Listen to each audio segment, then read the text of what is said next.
안녕하십니까 여러분. 한국외국어대학교 국제지역연구센터 HK 플러스 국가전략사업단 부단장 정기웅입니다. 북방은 우리에게 무엇인가? 오늘은 이 연재의 막을 내리게 되는 8번째 시간입니다.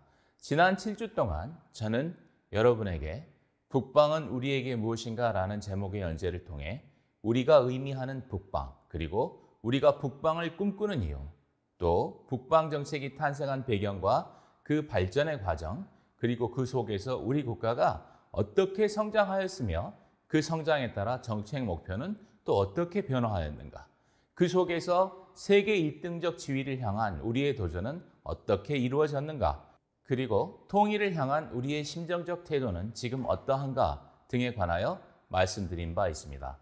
제가 지난 기사에서 마지막으로 제기했던 질문은 바로 우리가 바라는 통일의 모습은 어떠한 것인가 였습니다. 이 질문에 오늘 답변 드리겠다고 미리 말씀드렸는데요. 이 질문에 답하기 위해 저는 대한민국 국민이라면 누구나 기억하고 있을 두 가지를 과거로부터 불러내고자 합니다. 하나는 바로 독립선언서요. 또 다른 하나는 백범 김구 선생의 나의 소원입니다. 1919년 3월 1일 민족대표 33인은 조선의 독립을 국내외에 선언한 독립선언서에서 이렇게 말씀하셨습니다. 위력의 시대가 거하고 도의의 시대가 레하도다. 과거 전 세계에 연마장양된 인도적 정신이 바야흐로 신문명의 서광을 인류의 역사에 투사하기 시하도다 라고 선언하셨습니다. 고체에다가 한자가 섞여서 약간 어렵게 들리실 수도 있겠지만 바로 이 말을 통해 우리 선조들이 하고 싶었던 말은 도의와 인도적 정신의 시대, 바로 홍익인간의 건국기념을 전 인류에 투사하겠다라는 장엄한 외침이었습니다. 독립선언서와 3.1 만세운동은 미완의 혁명에 그쳤습니다만 그 정신은 끊이지 않고 면면이 이어져 왔습니다. 그중 가장 주목할 만한 것은 백범 김구의 글 나의 소원입니다. 백범은 한민족의 역할을 문화에서 찾고자 하였습니다. 백범 선생은 세상을 향하여 이렇게 외치셨습니다. 내가 원하는 우리 민족의 사업은 결코 세계를 무력으로 정복하거나 경제력으로 지배하는 것이 아니다. 오직 사랑의 문화, 평화의 문화로 우리 스스로 잘 살고 인류 전체가 의좋게 즐겁게 살도록 하는 일을 하자는 것이다.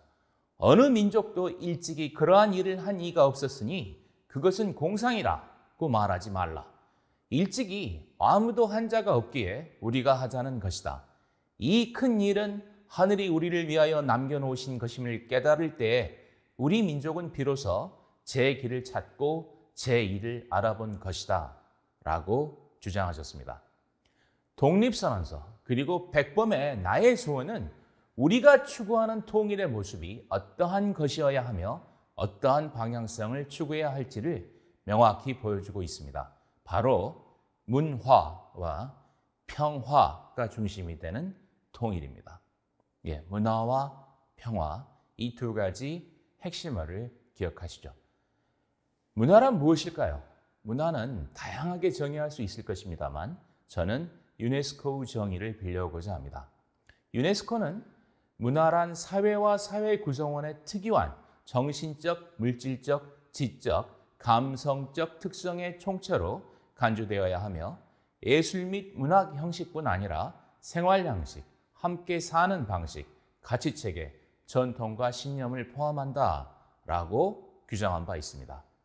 이 말을 좀 더 단순화시키면 문화라는 것은 한 사회의 주요한 행동 양식이나 상징 구조를 뜻한다라고 볼 수 있습니다. 따라서 문화를 지배한다는 것은 바로 그 사회의 행동과 정신을 지배한다는 뜻입니다. 유네스코가 문화에 대해 이렇게 정의한 것은 바로 2001년 11월 프랑스 파리에서 개최된 제31차 총회에서 채택된 유네스코 문화 다양성 선언에서 이와 같은 선언을 한 바 있습니다. 즉, 유네스코는 문화적 다양성이 인류 공통의 유산임을 강조하면서 문화 다원주의를 통해 문화 다양성을 실현함으로써 문화 교류와 공공의 삶을 지탱해주는 창조적 역량을 풍성하게 하는데 이바지할 수 있을 것임을 강조하였습니다. 사실 이 선언의 목적은 소위 오늘날 우리가 살아가고 있는 다문화 시대에 있어서 어떤 자세로 우리가 이 다문화 시대를 살아가야 할 것인가를 강조함으로써 다양한 문화 집단 간에 격렬한 어떤 정체성이 충돌이 일어나는 것을 방지하고자 하는 것이었습니다. 사실 서로 다른 문화란 단지 다름의 문제일 뿐 옳고 그름의 문제가 아닙니다. 그런데 안타깝게도 오랜 세월 동안 인류의 역사 속에서 이와 같은 문화적 다름은 다양성의 차원에서 인정받지를 못하고 옳고 그름 혹은 우월함과 열등함의 문제로 뒤바뀌어서 갈등과 반목의 요소로 작동해왔음을 부인할 수 없습니다. 그렇지만 우리가 서로 다르다고 주장하는 문화는 어떤 면에서는 지구 그리고 인류라는 거대한 문명의 지붕 아래에 서 있는, 그리고 그 지붕 아래 어디에 서 있는가 하는 그 위치에 따라 서로 조금씩 다른 모습을 표출하고 있을 뿐 본질적으로는 많은 부분을 공유하는 닮은 꼴이다라고 저는 생각합니다. 즉, 제가 이해하는 문화란 문명이라는 커다란 지붕 아래 표출된 서로 다른 여러 집단의 개별성과 독특성이라는 것이죠. 그리고 우리가 접하는 다양한 문화들은 개별적으로 존재하는 것이 아니라 서로가 공유하는 어떤 유사점, 그리고 맞닿은 접점 속에서 통시적이고 초공간적이며 집합적이고 융합적으로 존재한다라고 생각합니다. 그리고 바로 여기에 우리의 나아갈 길이 있습니다. 제가 생각하는 통일은 이러한 문화적 접점을 파악하고 연결하여 확장함으로써 굳이 영토적 통합에 집착하지 않으면서도 우리 서로의 존재를 인식하고 인정하며 우리는 같은 민족, 더 나아가 같은 사람이라는 정체성을 공유하는 가운데 함께 살아가는 세상입니다.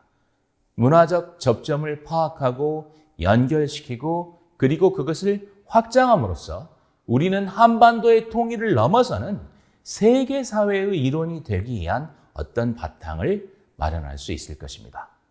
그것은 문화 공동체, 문화 허브, 문화 포탈 혹은 그 무엇이 되었든지 간에 문화에 기반을 둔 정체성의 공유를 바탕으로 하는 것이며, 이러한 정체성의 형성과 공유라는 것은 새로운 문화 공동체, 그리고 더 나아가선 어떤 새로운 문명 공동체의 창발로까지 이어질 수 있을 것입니다.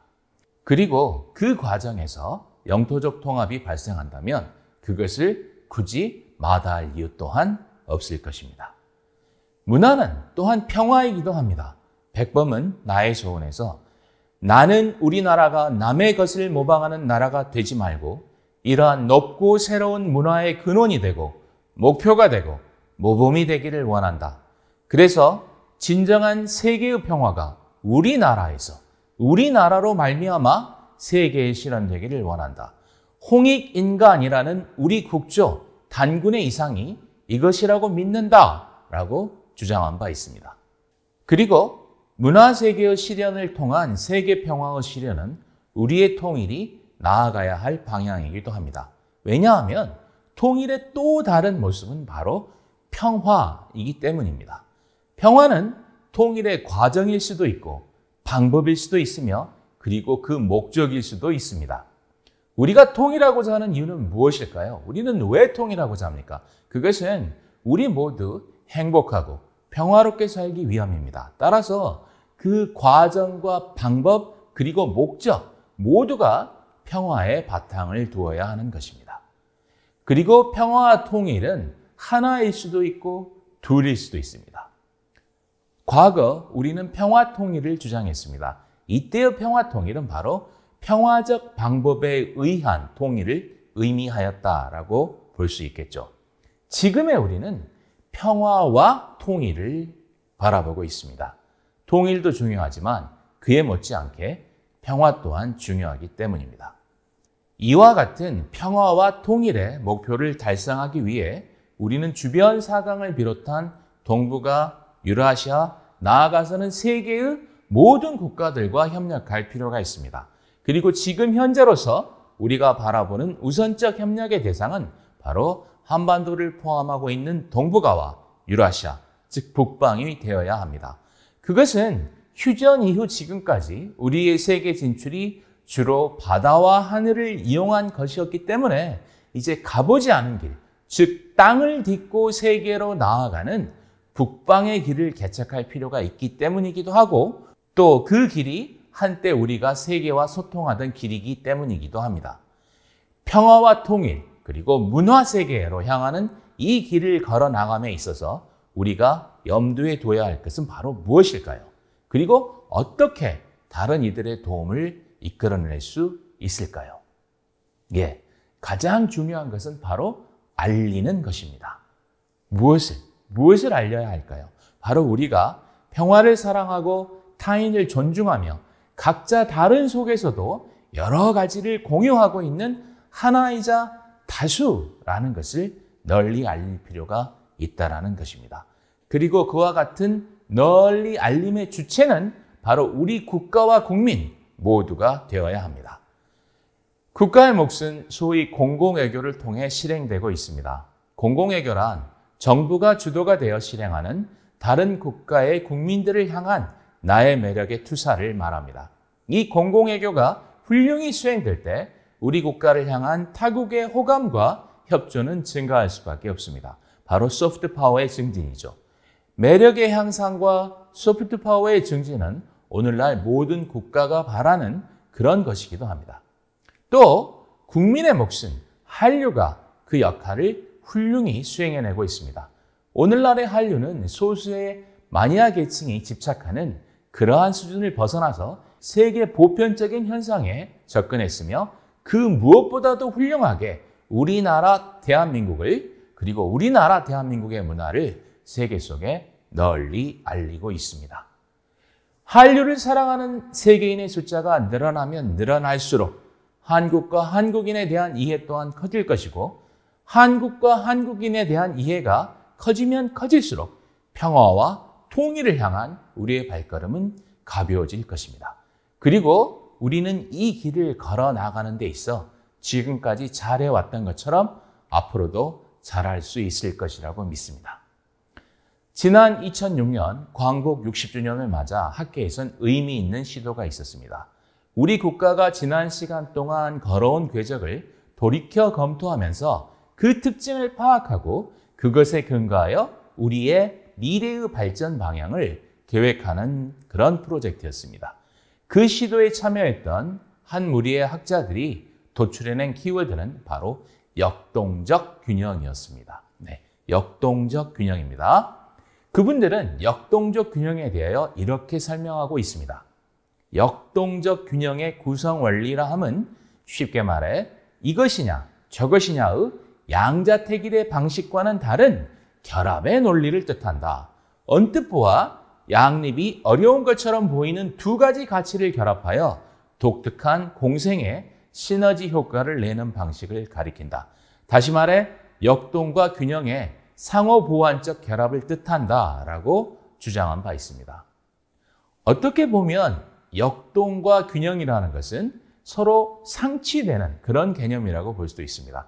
하지만 우리는 끊임없는 역동성 속에서도 균형을 추구해 왔고 이와 같이 역동과 균형의 상호 보완적 결합을 통해 오늘날의 발전을 이루어냈듯이 평화와 통일의 창조적인 결합을 통한 문화세계의 창출 또한 이루어낼 수 있을 것이라고 믿습니다. 역사 속에서 우리는 스스로 문화민족임을 자부해왔고 인류에 대한 헌신의 자세를 견지해왔습니다. 우리 민족의 건국기념인 홍익인권과 경천회의는 우리 역사 속에 도도히 흐르는 인본주의의 명확한 상징이며 이러한 인본주의는 문화와 평화에 대한 사랑에 근거하고 있습니다. 그리 멀지 않은 옛날 우리가 감내할 수밖에 없었던 불행한 역사의 일부분인 일제의 침탈 하에서도 우리는 평화애호 자세와 문화를 향한 열망을 단 한순간도 포기한 적이 없습니다. 역사 속에서 우리 민족은 문화의 힘을 높이 평가하였고 스스로 평화를 사랑하는 문화의 힘을 갖춘 사람이 되고자 노력하였습니다. 따라서 이와 같은 문화에 대한 사랑은 새로운 세계, 새로운 모습으로 우리에게 다가올 것입니다. 북방은 그와 같은 여정을 향한 여러 갈래의 길 중 하나이며 그리고 우리의 중요한 협력 대상입니다. 그것이 바로 우리가 북방 문화와 맥을 잇고자 하는 이유입니다. 평화와 통일을 향한 우리의 여정이 오직 순조롭기를 기원하며 오늘 이 강연으로 북방 문화와 맥을 잇다. 우리에게 북방은 무엇인가의 연재를 마치고자 합니다. 지금까지 이 강연을 시청해 주시고 읽어주시고 평가해 주신 여러 선생님들의 관심과 사랑에 감사드립니다. 고맙습니다.